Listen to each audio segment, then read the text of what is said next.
Listen, I have to be sure because he's disruptive as shit.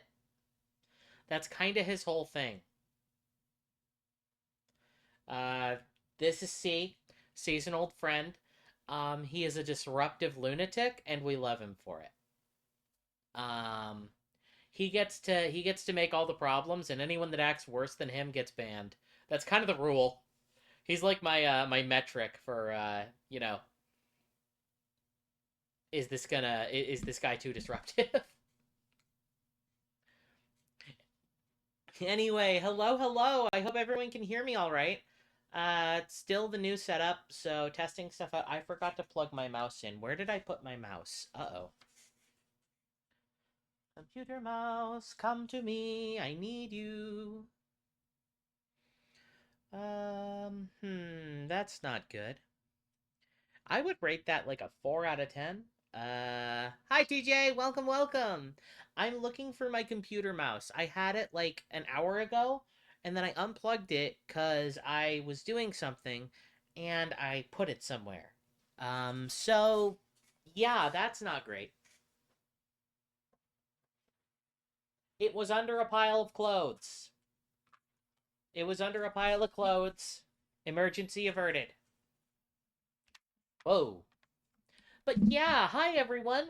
I've got a new cable for my mic, which means everything should be a little clearer, and we shouldn't have a screaming microphone set up anymore.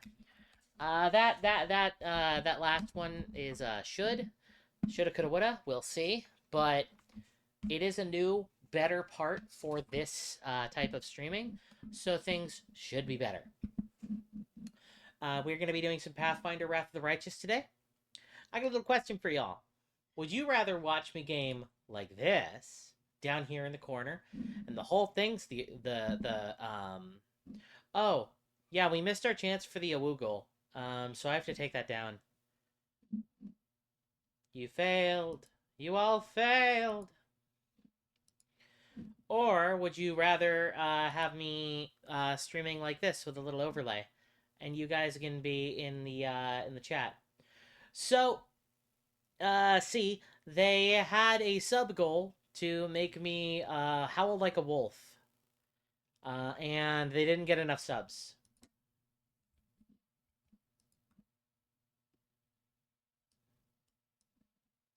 Is it just me, or am I like slightly leaning one way?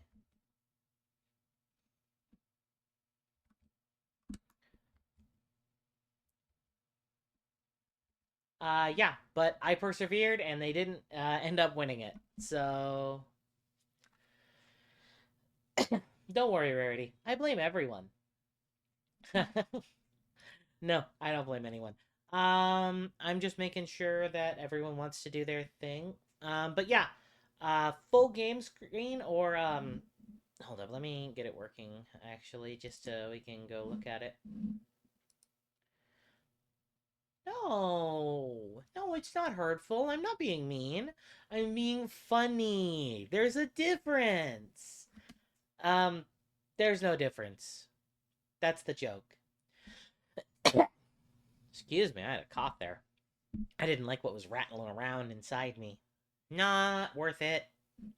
So let's go to Steam, crack open a Wrath of the Righteous.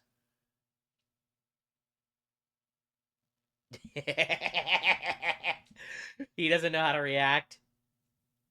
He was here like before I started coming out with all this stuff, so he has no idea how to react with me. It's great. It's really funny.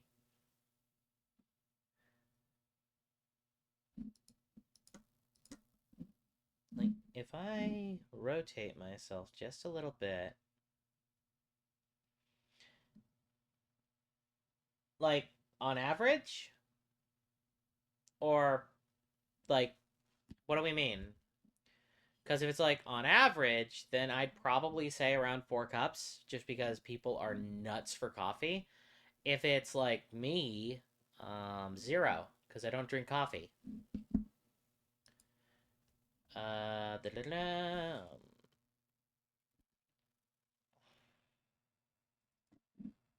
Do do do do do do do. Yeah, worldwide average, I'd probably say somewhere around, like, you know, around 4. Oh, heck. Just a second, gotta adjust this to make sure it all fits in the little streamy thing. Oh, total? I have no fucking idea. Probably several million. Like, low ball millions. I could actually see it going into the billions of cups of coffee a day. Easily, actually. I did it. I got it. All right, so what is everyone thinking? Do we want this overlay for the stream, or do we want this for the stream? Let me get rid of that pop up there. What are we thinking? This one? Or this one? Eh? Eh?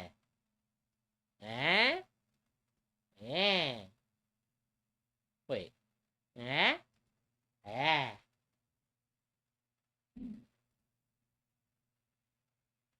A wizard coat would be really cool, actually. So, this one? Without the border? Without the border? Okay. Alright, we can work with that. I'm gonna use the border one probably for, like, watching reactions and stuff. Or doing reaction content. Because I will make what the people watch. I want to make what the people watch. Alright, desktop audio is on. So, last time, Petal the Brave faced down the demon Minigo and got our ass kicked. And that's kind of where we left off. We got our ass kicked. We woke up in a tavern and we were told, yeah, the entire town is fucked. Like, really fucked. And I gotta go fix it. So that's what I'm gonna do. Welcome to the stream, everyone. Oop. Oh, I gotta turn that down for me. Also, I gotta pull up my chat on my phone because I don't have that up yet.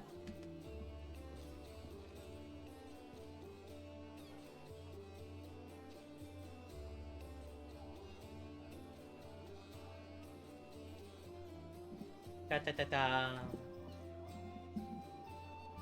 Oh, personal chest, huh? Stuff! Man, I can't identify anything.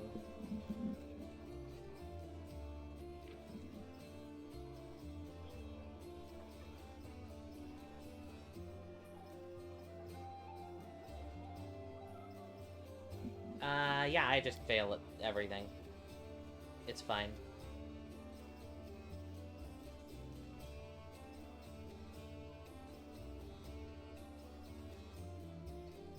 Oh, that's funny. Oh yeah, happy Pride Month, everyone! I forgot it's Pride Month because I'm stupid. Where do I put this? Hey, wait. Or, hey, wait. Mind if I bend your ear about something? Anivia is outside the door, leaning casually against a shelf. So, here's the first and most important thing. Beth gave you a crucial mission. I get that. I know you'll get the job done. I saw you in action. But here's the rub. By sending you out on an errand, we're weakening our defenses here. They come at us while you're gone. I don't know if we'll be able to fight them off. So, do you want me to stay here and guard the tavern? You what? No! Your task is far too important. You can't just hole up in here all cozy-like, waiting for the demons to knock on the door. We need you to take the fight to them. But, if those freaks try to make a move on this place, Beth will send a runner to come get you. If that happens, leg it back here, alright? Because if you don't, you'll be coming back to an ash pile. Got it? Okay, that makes sense. So... when do you think the demons will attack next? Your guess is as good as mine. I might not be here, but... It might not be here, but they could attack the whole damn city. Those vermin know they've lost the upper hand now that we're going to push back... and that we're going to push back hard. If things kick off here, you should know. After they attack, the things should be changed beyond recognition. If you've got any business that needs taken care of, you better do it soon. Okay, well, anything else you want to talk about? Maybe your love life? That Rift Dam site, or that Rift Dam Got it. So the Rift the Dam beetle left with its scythe? Yeah, well, it cut the city into two. It's kind of difficult to get across. My scouts tell me there's a halfway decent place to set up a crossing in the market square. Not that any of them tried to make sure. But if you've got a mind to go across, I think you're going to have to eventually. Oh, and I think you're going to have to eventually. Uh-oh. Ah! No, my microphone is still fucked. I got a new cable and everything. I'm not even using the same microphone I was using before. It's just fucked. And I don't know why. It's like the universe has it out for me. Ah!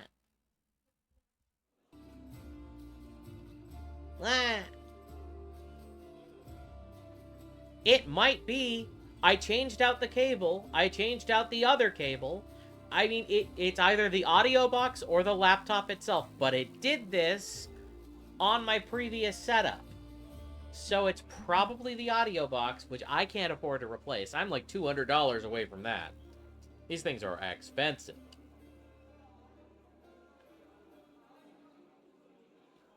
So, back to the dialogue.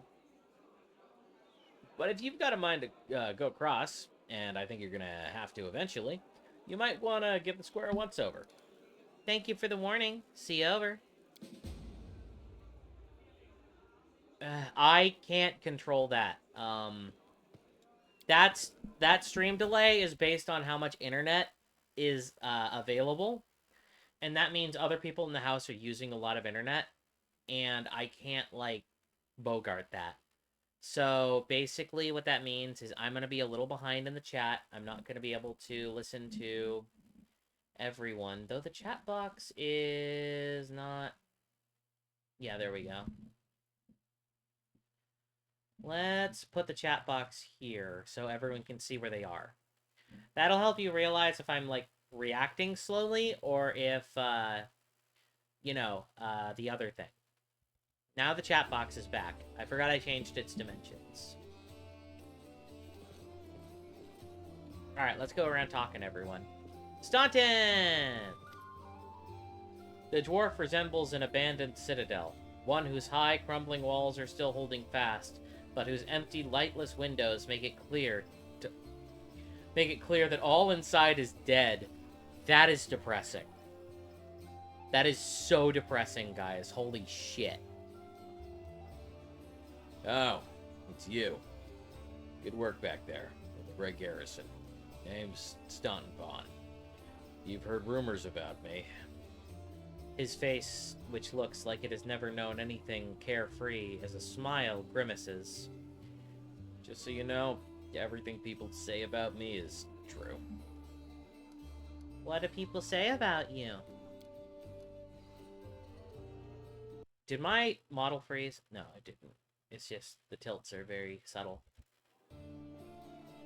They say that I'm a traitor, as bad as Arilu Vorlish.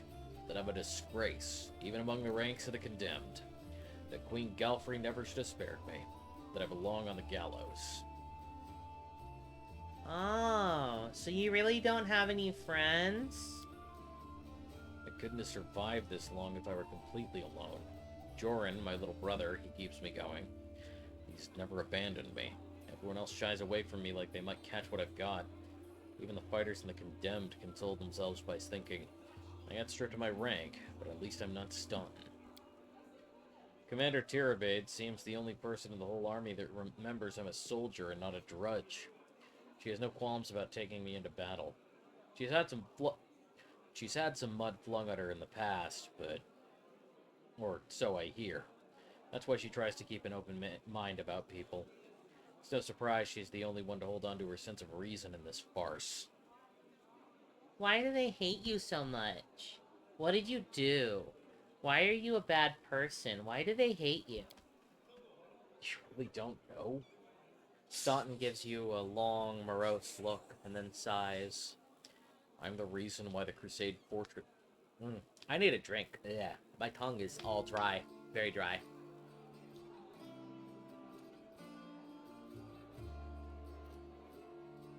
There we go. Okay. I'm the reason why Crusade forces are holed up in fortresses on the edge of the Worldwound, instead of bringing the fight to the demons.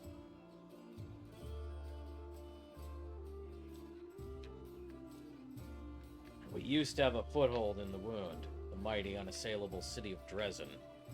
We used to have it until it fell, and all because of my stupidity.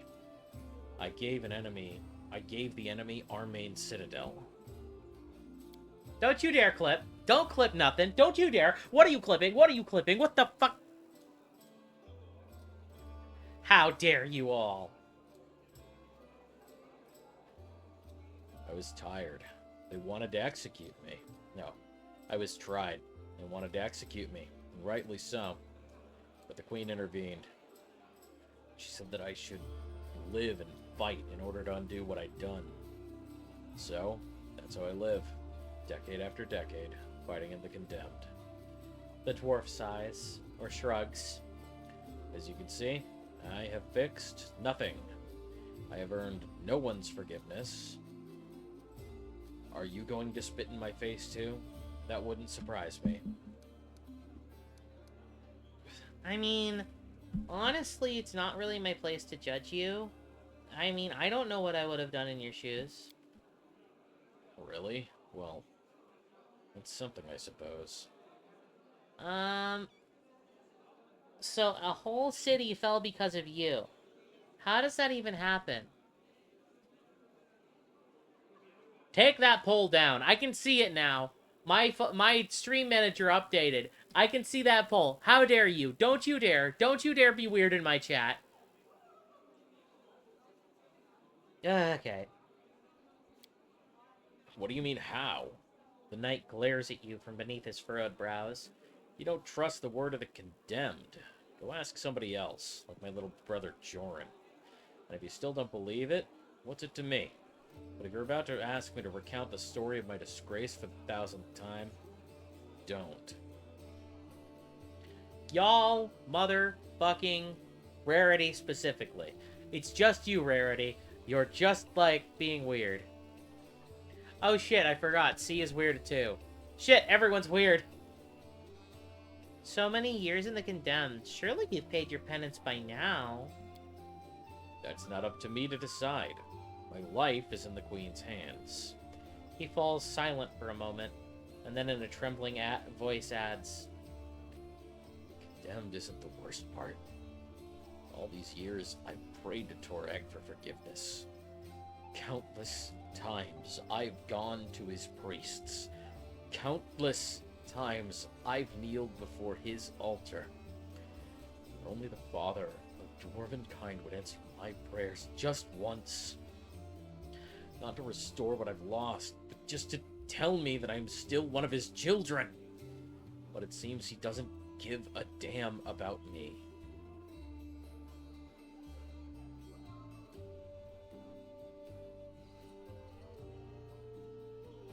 What can I expect from mere mortals when my own god doesn't think I deserve redemption?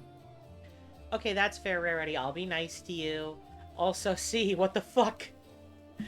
You're being factual, but what the fuck?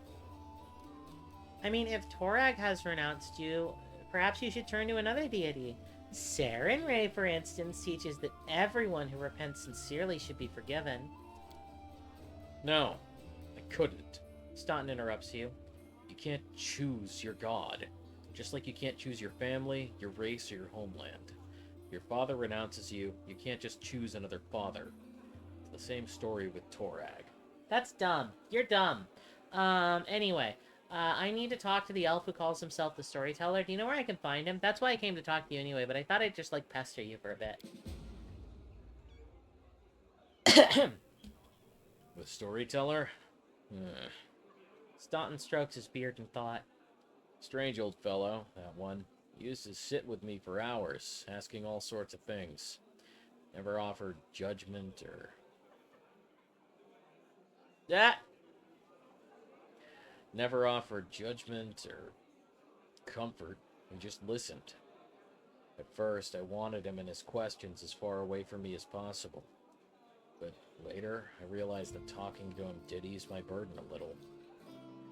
I hope he's alive and well. He's completely blind and feeble, too. So if he's alone in the city, well, you probably know what that means. I do know one place he might be.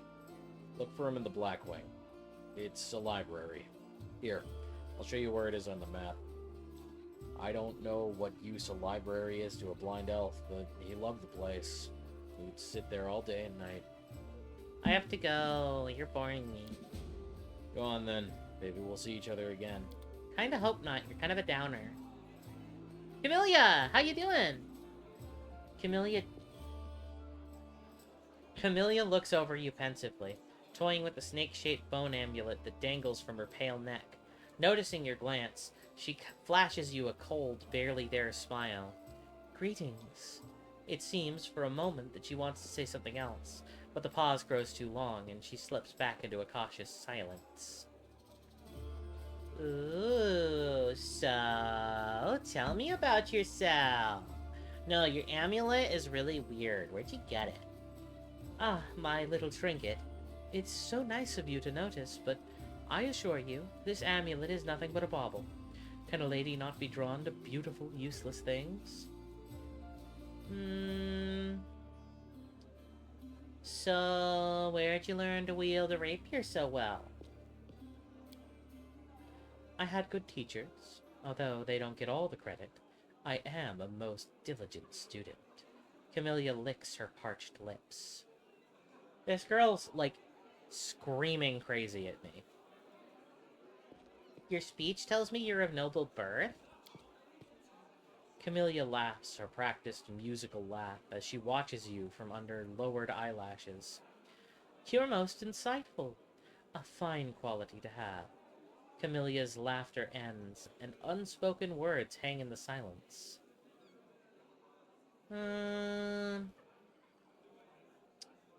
Well, I suppose we all have our good and our bad qualities. I wouldn't have pegged you as a philosopher. TJ, thank you. No, wait, no, don't make more animal noises. You can disrupt this, but don't feed the beast. Stop feeding the beast, TJ. Oh, my model broke. Ah, heck. 1 second. 1 second. We're gonna get this fixed again.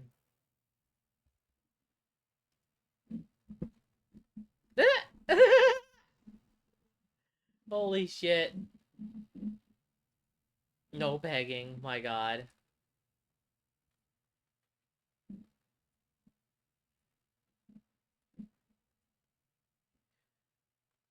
Oh my gosh. Really? Okay. Alright, quick VTube Studio restart. Ah! Streamers should not bark. I don't know where you got that idea. Streamers should bark and pigs should fly? Is that the idea?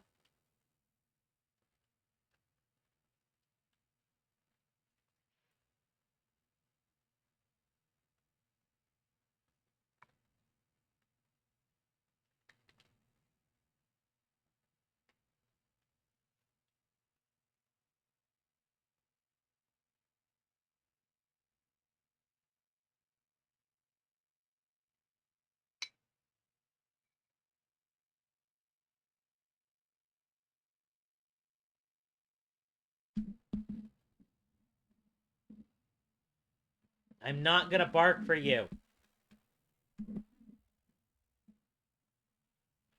You can't pull me into barking for you. You gotta pay me money for that.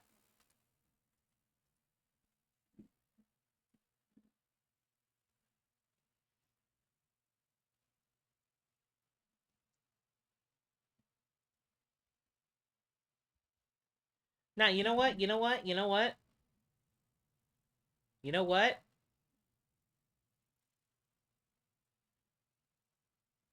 10 subs and I'll bark. That's my price.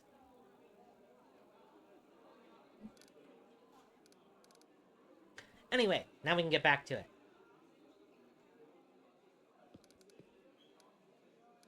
You're much more relaxed during combat.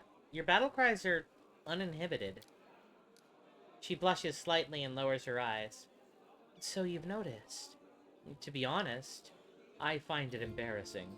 You see, being a shaman means having spirits of battle and my ever-present companions. In the heat of combat, they become rather, vocal.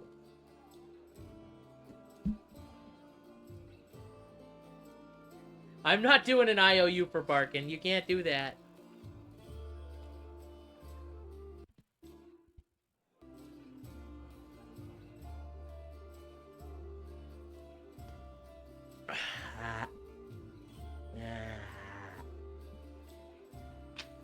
Okay. Anyway.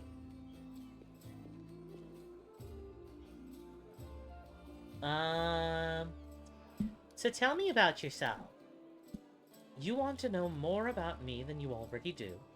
Why? Camellia arches a dainty brow. I talk to the spirits of this tormented land, and they guide me in battle. I'll help you fight the demons, and I swear that you can rely on me in this matter. Is that sufficient?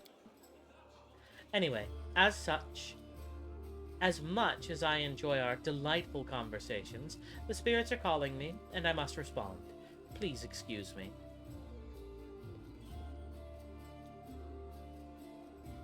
Oh, got it. See you later, C. Have a good, whatever you end up doing. Camellia turns away, watching you out of the corner of her eye. I don't think she likes me much, guys. What do you think? Should I romance her just because she's weird and awkward? I don't think I'm gonna romance Camellia. A strange figure towers over the bar. A huge, ungainly man with skin so milky white that his blue veins are not happening, are visible even from a distance. His bald head is equal parts lumpy and pitted, and his blood-filled eyes stare impressively out at you from beneath his pale brows. The glass is in... No! The glass in the albino's large, clumsy hands look dangerously delicate, as if one twitch of those calloused fingers would be enough to crush it. A gold medallion engraved with a tankard gleams around his neck. What'll it be? Who are you? The albino slowly takes your measure with his red eyes, and with a gentle sigh says, Gemelhawks. Vampire.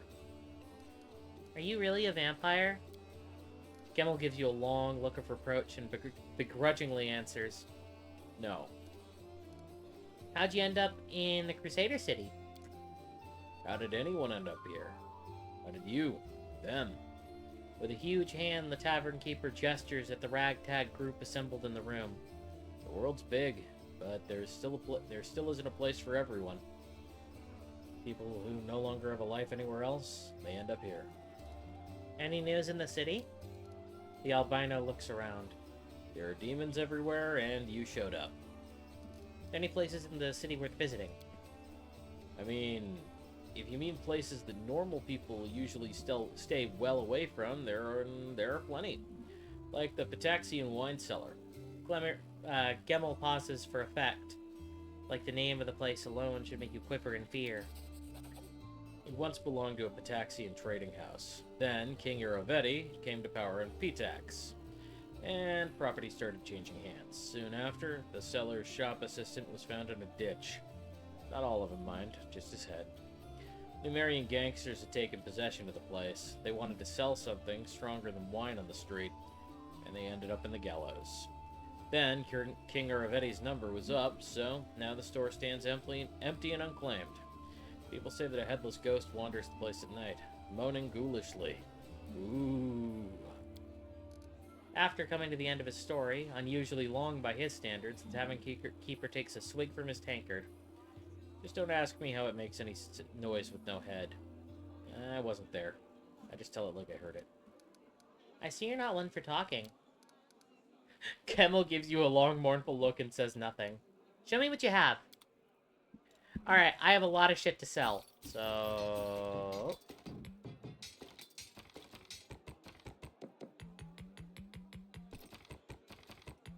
Wait, I need most of that. Well, not all of it. Okay. Alright, I don't need any of the generic weapons. I want to hold on to anything magical for now. No generic armor can hold me down, that's for sure. These can stay. Ingredients can stay. All junk items can go. Honestly, I don't think I need... Oh, I want to keep the dragon.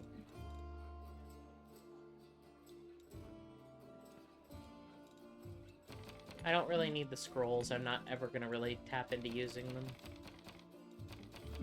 Then again, they might actually turn out helpful, just not the inflict wounds ones. Bless is probably pretty good to have. Extras, no, I'm not gonna need that. Yeah. Like, there are a couple of good scrolls, but not these. Like, Bear's Endurance is probably fine to keep, but that's kind of it. Okay, deal. Perfect, I have 10,000 golds. Not bad. Gloves of the Neophyte. Eh. Dark Omen. If the wearer of this ring has the ability to cast spells spontaneously, it grants them a bunch of extra shit. Nice. Not for me, though. Ooh, a spicy pastry recipe. Gimme. I know how to make a spicy pastry now. That's a spicy pastry. I think I have to actually use it. And I am going to add Head Chomper and the Sovereign Dragon to my belt. Now I have two little guys following me around when I leave the tavern. Okay, who else is there to talk to? You guys have something to say? No. Oh, you have a name. No, not you. You? Viscely Rathamus. A stout old man with a fuzzy gray beard mumbles a prayer. He looks tired as everyone else in the tavern, but determination is stamped on his haggard face. What can I do for you? Who are you? Viscely Rathamus, rector of the local Temple of Abadar. The temple is gone, though, and if we snooze here for much longer, the city will be lost as well. Who's the boy with you? This one? Yeah, Cato the Shepherd, my apprentice. He's a smart boy, and his faith is strong. He serves Aristil, though. But there's something he can learn from an old servant of Abadar. He'll be a great cleric when he gets older. So what kind of help can I expect from you? First, I sell scrolls. I have a lot of them, something for every emergency. Second, while you're here in the tavern, I can read one for you. Guaranteed, no surprises. But you better not go into the city without a cleric. I won't be going there myself. I'm too old and my powers are needed here. I'll have a look at your scrolls. I'm not gonna buy any, but I'll have a look. Ooh, you have other stuff I do want, though. Ooh. Wow, that's expensive.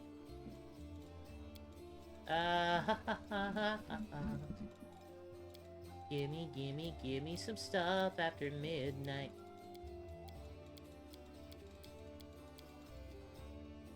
These are always useful items, but they drop all the time, so I don't know if it's worth buying them.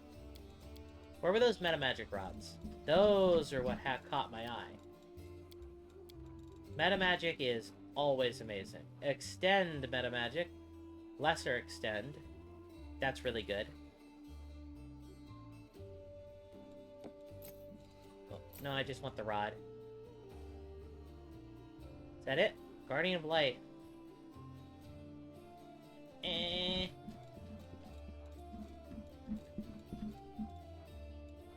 Alright, that'll do just fine for me.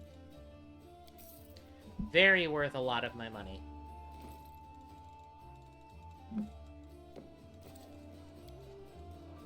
I get 3 of those uses a day, so I better use them when I need them. A peasant survivor.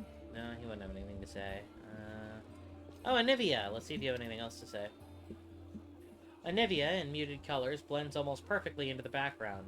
She appears relaxed, but her seemingly unfocused eyes are taking in everything around her, tracking and filtering potential threats. The only tell is the way she drums her fingers on her hip near the weapon near her weapon sheath.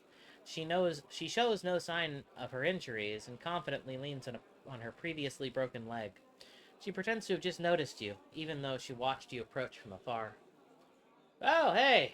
See how they patched me up? Now I can run, jump, or dance a jig if I feel like it. So, any suspicious places in the city I should pay attention to? There are a couple spots I wanted to check out but didn't have time. There really is a den occultist there. It would be good for you to swoop in there and best some heads.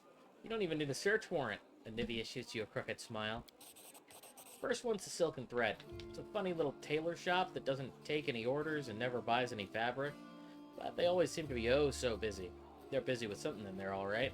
But sewing, it ain't. Second one is the Alchemy Shop, Topaz Solutions. They trade in everything, not just healing potions. Judging by the ingredients they've been buying on the black market, there's something fishy about the alchemical rituals going on in that place.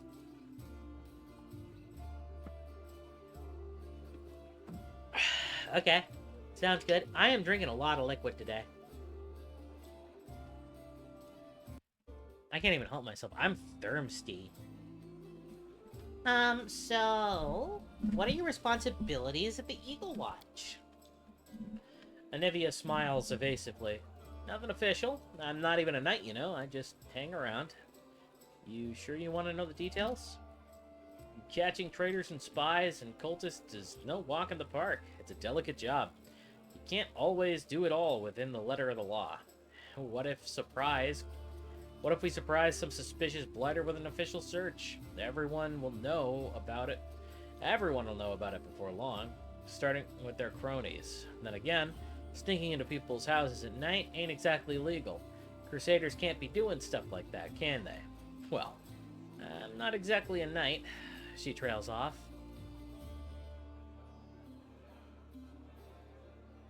I am thirsty. I need liquids.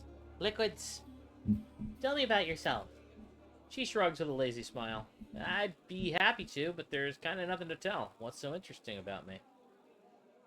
Well, where are you from? Nowhere. I was blown in by the wind and found in a cabbage patch. She stops short. Sorry. That's an old habit of mine. I don't like blabbing about my past, but you saved my skin, so I guess I kind of owe it to you to not clown around, right? I'm from Nidal, and I wouldn't wish my homeland on my worst enemy. You've heard of the place, I'm sure. Ruled by monsters that aren't alive or dead, and the official religion is the cult of Zon Kuthan. I grew up in a slum, like a weed between cobblestones. I didn't have a dad, but I had a lot of aunts and uncles, my mom's cronies. No prize for guessing the kind of business she was involved in. They gave me a set of lockpicks, so as soon as I could hold the spoon. And while other kids were picking their noses, I was picking pockets. When I was 12, the monks of the Silent Shroud came for us. Creepy guys with their mouths sewn shut. They're the guards in Nirsak. Mom gave me to her friends, and we hid in a secret temple of Desna. Never saw my mom again. I lay low in a temple for the next few years, kept my head down, washed floors, fetched water, listened to sermons. Funny thing, after a while I started liking Desna's teachings. But soon as I was old enough, I was out of there. I left Nidal and got as far away as I could. Quite a ragtag group you've got here, from nobles to street thieves. You got that right. Only the best for you. What do you think of knights? What do you do if the knights and nobles fail to save the world? The lowlives are our only hope. How'd you meet Irabat? I was bumming around Timon a while back. Doing this and that. Desna temples gave me some odd jobs. You know, sometimes they needed people with skills like mine. On the surface, it was fine, I guess. After Nidal, the freedom of the River Kingdoms should have seemed like heaven. My chance to sit back and enjoy life. But I wasn't happy. There just wasn't any joy in my new life. I was all alone. No one cared about me, and I didn't care about anybody either. I struggled to find a reason to drag myself out of bed every morning. Tying a stone around my neck and jumping into the nearest river started to look pretty appealing. One day, I was hired to follow some fellows who the local authorities suspected were Resmirian spies. I was stupid, I made a rookie mistake, and they caught me. It's like my body had already decided what to do, or to do what my mind had been fighting. Finally put me out of my misery. Get someone else to kill me, since I didn't have the guts to do it myself. They grabbed me. I thought they'd gut me on the spot. But instead, they hog-tied me and dragged me off. Just like an animal going to a slaughter, my only thought was, let's get this over with. They brought me to their stinking cave, threw me on their altar, and I realized who it was. Kuthites from Nidal. They'd tracked me down after all those years, but I didn't care anymore. Who would have even cared, or who wouldn't have even cared if they'd eaten me or whatever?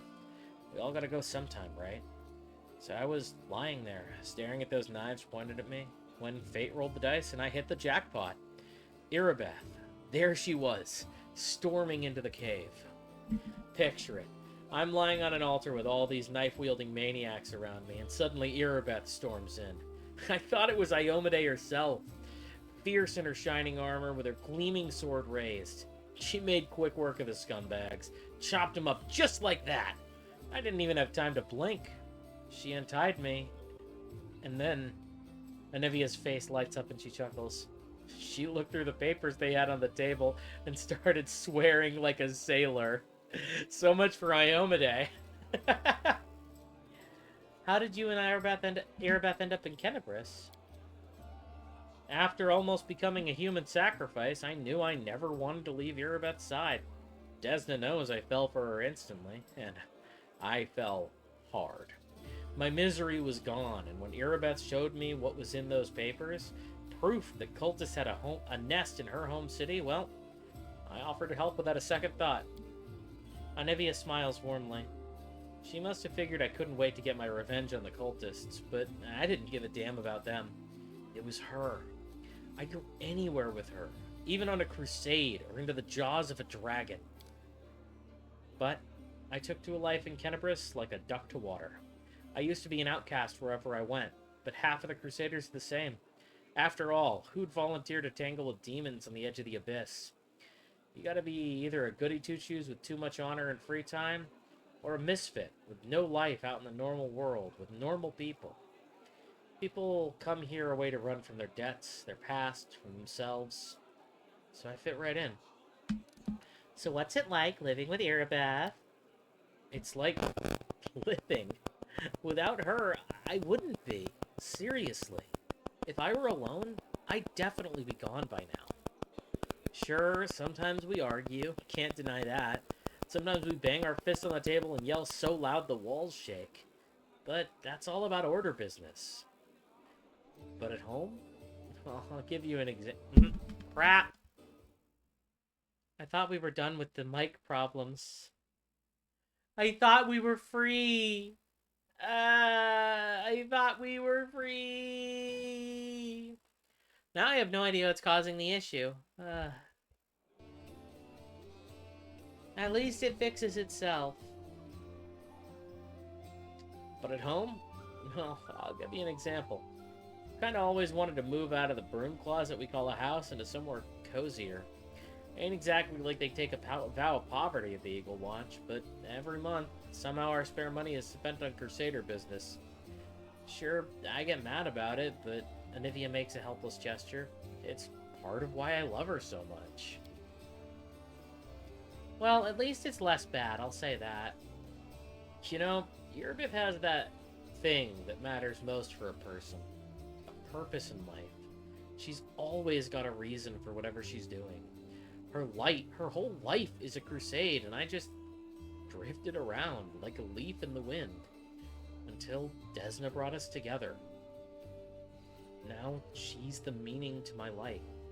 So it really makes no difference if we live in a mansion or under a bush. Thank you for your answers. Thanks for asking. Telling you all this kind of made me feel better. Their love story is so cute. Oh my god. Alright, you watch yourself now.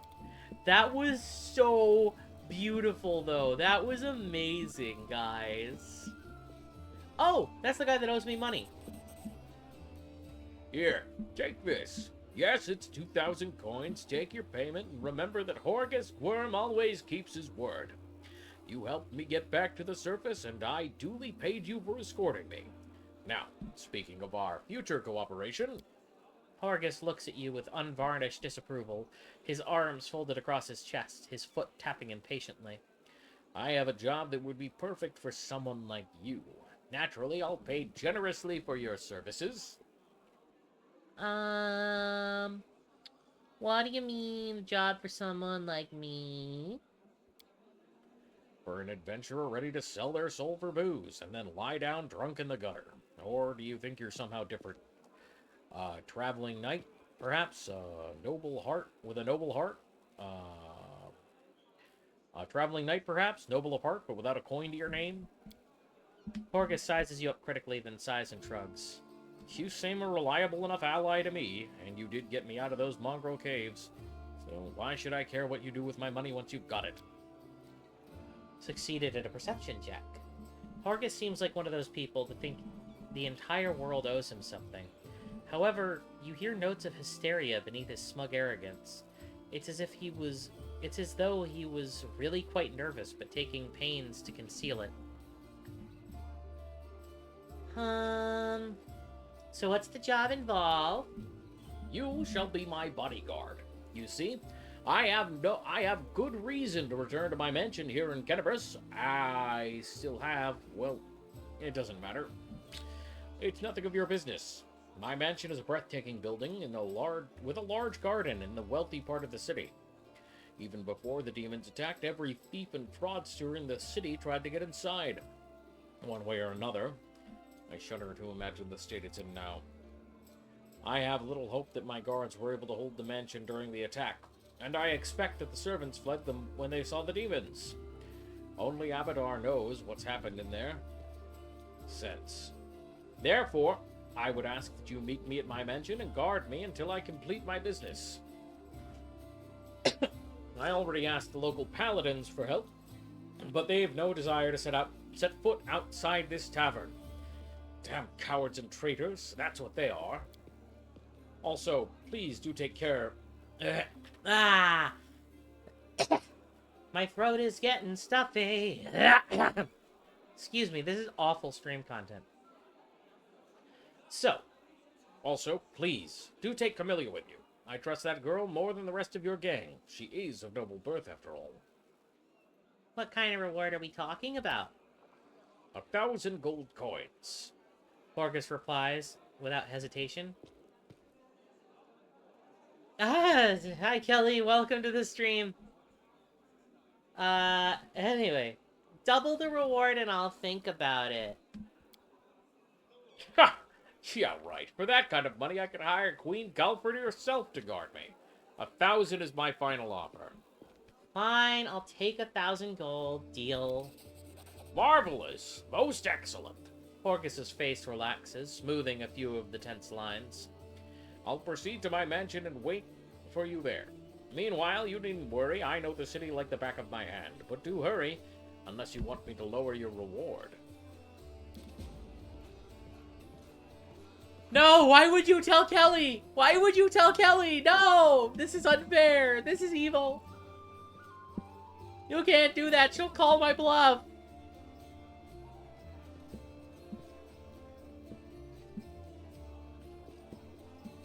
She'll actually call my bluff and do the subbing. Unless I'm very lucky and she can't do that right now. That would be perfect. Oh, thank God. I'm safe for now. Guys, I'm safe. Lan greets you with a nod. Here for a chat? I've been waiting for you to come around and see the strange beast you've taken into your party. I'd like to know more about you. Let me guess. Your first question is, can you wear a hat with your one horn? Am I right?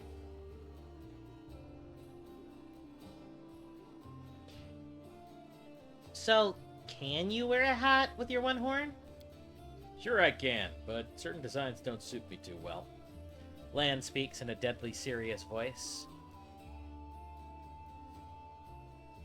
You speak Common much better than the rest of your tribe. Funnily enough, Common isn't all that common underground, Lan says. but your observation is correct. I used to live on the surface with my parents for a while, and had a chance to learn a couple things. The language, and the fact that every peasant who sees my scaly mug screams, "Demon!" and runs away. I don't know if you're interested, but my mom wasn't from an underground tribe. She was a smuggler, the kind, they used the dungeons of Canterbury to secretly move and store goods. One time, the two gangs couldn't agree on how to share a prime cut, got into a fight, and the winners threw the losers down in a hole. Dead and living alike. My dad went to check if the corpses had anything useful on them, and he found a girl from the surface, barely clinging to life. An incredible feeling sparked between them, or maybe the girl liked men with scales and a cat nose. That might be it. One way or the other, he got her back on her feet, and later even left his home caves. She left her smuggling behind, and they began an honest life together. That's the delightful story of how old Lan came into the world. Next chapter, however, my family and I never stayed in one place for long. We lived sometimes on the surface, sometimes underground. We couldn't find a place to call home. Living in the caves was hard on my mom, and my dad's appearance raised too many questions in Mendev. Our war against demons, after all. In the end, my parents decided to stop making each other miserable and separated. My father and I returned to the tribe, and I think the peasants,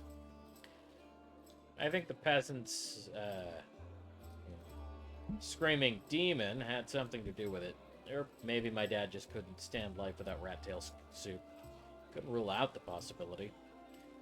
Did you come with me so you could see the surface again? No, it wasn't that. I just don't have much patience for certain types of creatures. Demons, I mean. If they want to destroy Kenabris, I'll be on the side of the people they're attacking. Lan looks away.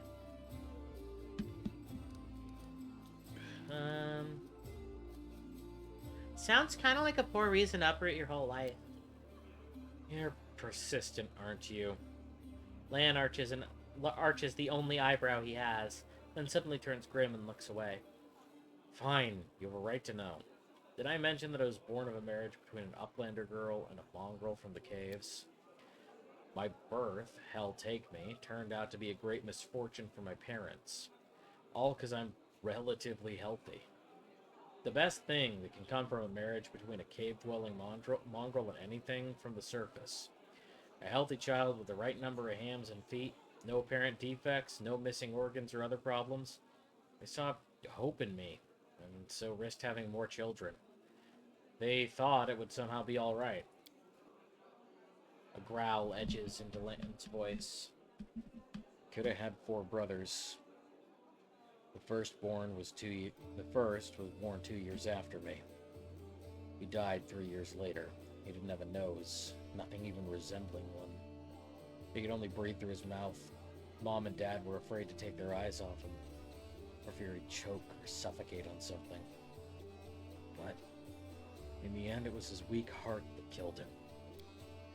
Then there was another pregnancy and birth. I pretended I was sleeping, snuck out of my bedroom, and listened under the door. All those hours, it was very strange. But I never heard the newborn screaming. Mom moaning, "Oh yes," the priest saying. Then I dared to open the door a little and looked inside. The priest stood there, very pale, and one of them was holding something. A small object that fit in his palm. He asked, "Do you know what this is?" And the other said, "I think it's a head." Lan stops. Enough. You don't have to keep going if this hurts you. Hell no. I started telling you I'll make it to the end. You want to know why I followed you to the surface? Well, here's the reason. Lan pauses, exhales, and continues in a steadier voice. It turned out that this time Mom was expecting triplets. The first of the babies was born in pieces, and the other two didn't live long enough to draw their first breath. About 3 weeks later, my father took me to the caves. He didn't want to leave. I could see it in his face, but I think my mom and he decided it together. The curse my people have carried since the First Crusade stood between them. Not to mention the 4 dead babies. And old age was rapidly taking its toll on my father. After we returned to the cave, he only lived another 4 years. So if you're asking me why I decided to go up to the surface and join the Crusaders, well, the answer is I've always wanted to. I was afraid to leave my tribe, but it always haunted me that I'd die in a world where the 4 Crusades could do nothing to stop the beast from the abyss, and the number of victims kept growing. I want to change that, or at least try to. And if changing things is too much to ask, then at least get a little revenge. The ones who are behind the world wound owe me a great debt. The lives of 4 brothers, all my mother's tears, my father's broken heart. It's a lot. It's so much that killing a couple of demons won't do it for me. I want to do something real, and I am ready to pay any price. Call it my personal crusade if you like. Lan gives you a slanted grin. I used to think things would be better if I'd never been born. But now, I think I was born for this. To settle the score. And we interrupt our regularly scheduled audio for one. Alright, back to it.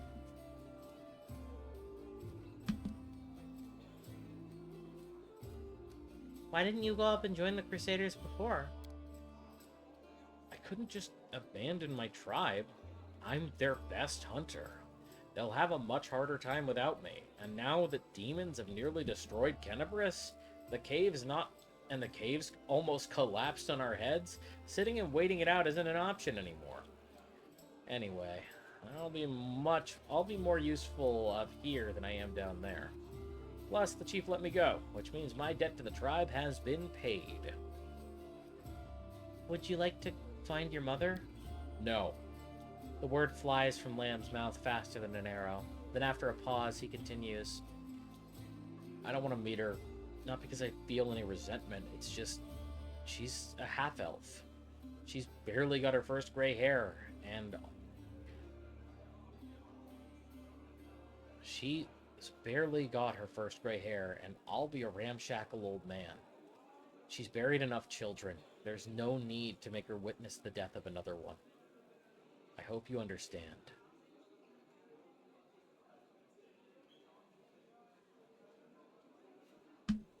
I am very sorry, truly. Lan smiles, this time sadly. Well, then I'm lucky. Well, then I'm very lucky. I met someone who not only helped me choose the right path, but is happy to listen to my whining. Your parents' love didn't survive the hardship, but does that mean the same thing will happen to you? What if you find true love? Someone who won't leave you no matter what. Break my beloved heart when I die in her arms 5 years later? It's a fine thing to do to the person you love. Then again, there's a chance I'll inspire some tragic bard to write a tearful ballad. Thanks for sharing, Lan. Right? Can we give Lan a hug? Can someone please give this man a hug? This poor guy. So mongrels don't have mongrels have short lifespans, but you don't look like you're getting old or dying. How old are you? Lan chuckles. I'm as old as I look. No surprises there, but remember Sol? He's 10 years older than me. I remember him back when he was a fearless warrior. And day by day, I watched him turn into an old man. Him and my father. It happens very quickly. First, you miss a shot because you don't see the target as clearly as you used to. You think it's because your eyes are tired. You tell yourself you'll get better tomorrow. Then you notice you're having trouble breathing. That climbing is harder than before. Lan clenches and unclenches his human fist. Your fingers stop bending. You tie your sword to your hand. You can't even put on your greaves without help. And when you're washing your face in a stream, sometimes you catch sight of a gray-haired, wrinkled old man you don't recognize.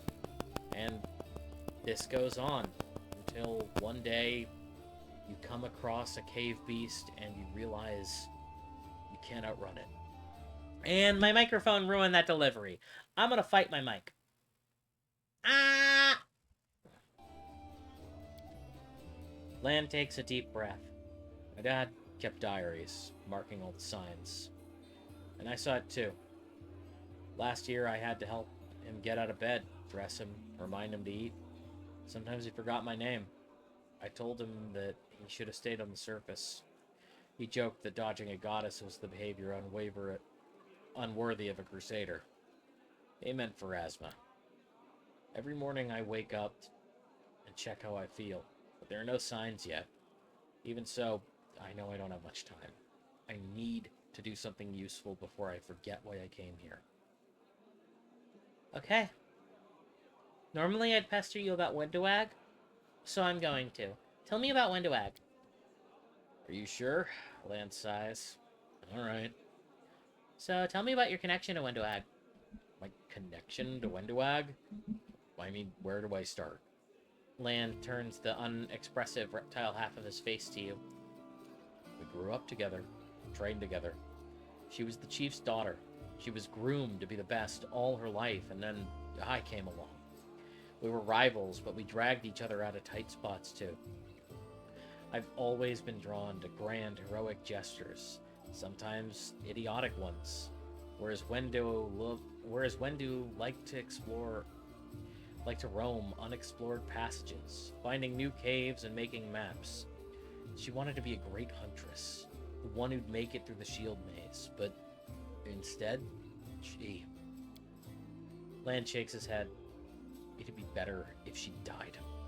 The death of a friend is painful, but watching a friend become a shadow of their former self is unbearable. She doesn't think she's a shadow of her former self. Of course, she thinks she did everything right. Because the second she starts to doubt herself, she'll have to face the truth. To admit she's just a cannibal that demons use as they wish. Lan's frown looks almost like a wince. She wants to get stronger and stronger. But for what? I'll never understand what drives her. Were you just friends, or were you more than that? Wow, you really don't pull your punches, do you? Lan exhales out loudly. There was a time when I asked myself the same question. Wendawag knew me better than anyone. She understood me better than anyone. She was my first woman, but we never loved each other. Maybe I could have grown to love her, but it always seemed like she never understood what love was. Maybe she just wasn't capable of those kinds of feelings. Do I flirt with Lan, guys? Do I flirt with Lan? Do I wanna? What do you guys think? He's got such a tragic backstory. Do we cradle him in our arms and make him our love interest? Is he going to be our boy? What do we think? Do we date the lizard man? I will give you all a moment to respond. Because, man, I am tempted. I won't even lie. Also, it's been an hour and we're still in this fucking tavern. I think we have half the people to talk to still. This game rules. Do it! Take advantage of his sorrow! TJ, no! That's not what I'm doing! Ah! Also, my model broke again. No! Just a second, I gotta fix this. Heck. That's not what I'm doing. I'm not taking advantage of his sorrow.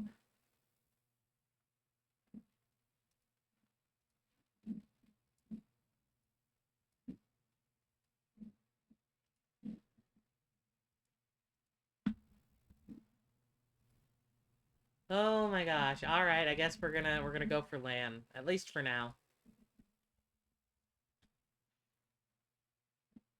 And VTube Studio is like dead.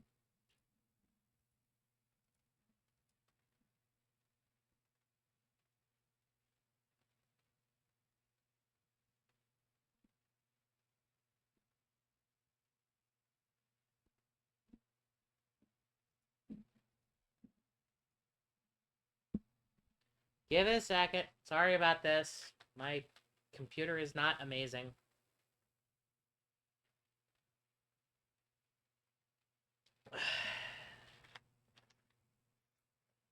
Oh boy. VTube Studio crashed. Okay.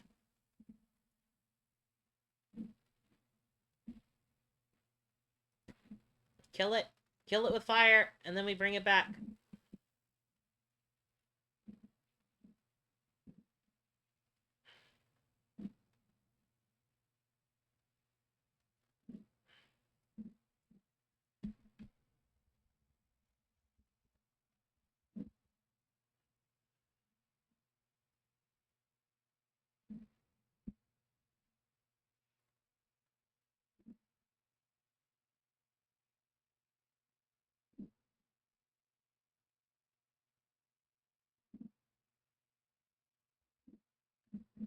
Okay, let's see. And doop. And camera on.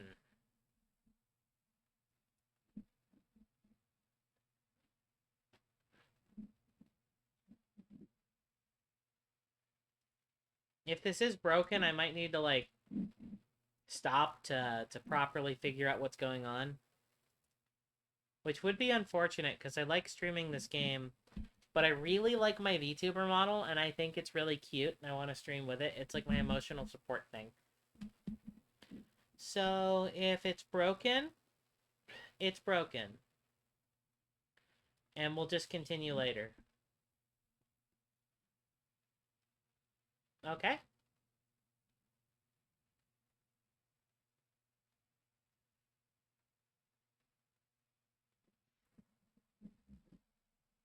Yeah, it's broken tonight, guys. Alright. I'm gonna call it early and, like, work on some stuff and see if I can fix this overall. I had a really good time streaming. Let me just finish this conversation with Lan. Alright, too bad you and Windowag didn't work out, but there's plenty of other women around who might like you. Me, for example. Huh. Lan laughs and, by coincidence, turns the unexpressive, scaly side of his face to you. Don't joke like that. I almost believed you. Humble guy like me. A beautiful woman could have me wrapped around her little finger without even trying. Thanks. I found everything I wanted to know. Talk to you later. Oh my god. You ever want to reopen any of my old wounds, you know where to find me. See you around. Sure thing. Oh my god, there's still so much to talk to Lan with. That was one chat tab. Okay, we're gonna be here a while. But for the moment, we're gonna save. Because we just took an hour here. So, yeah. This was wonderful, everyone. I'm sorry was like an hour-long stream. I would have loved to do more, but, I need my model. It's very important to me.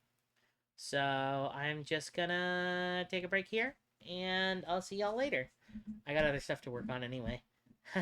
Bye, everyone. Have a good day.